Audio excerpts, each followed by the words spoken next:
Learning that I had high porosity hair changed my natural hair journey for the better, and it has helped me to achieve natural hair mastery. This shows that natural hair porosity does matter. Hey, what's up everybody? It's Gwen and welcome back to my channel. In 2018, I learned that I have high porosity natural hair. This means that my hair cuticle is naturally in the open position and accepts moisture really easily. However, this leaves my hair prone to being over moisturized, and because the cuticle is open, moisture leaves the hair as easily as it enters the hair, which makes my hair prone to dryness and breakage. Once I knew my natural hair porosity, I knew what was meant for my natural hair.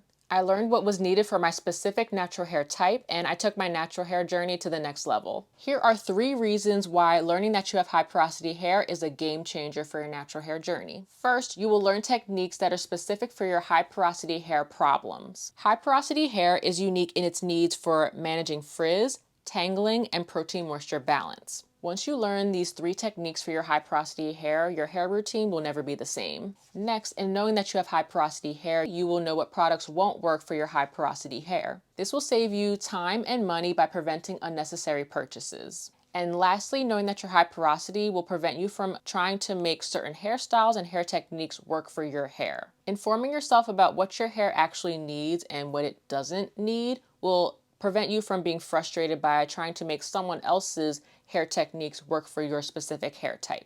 In the next video, we will talk about why high porosity hair actually is manageable. See you in the next video. Bye.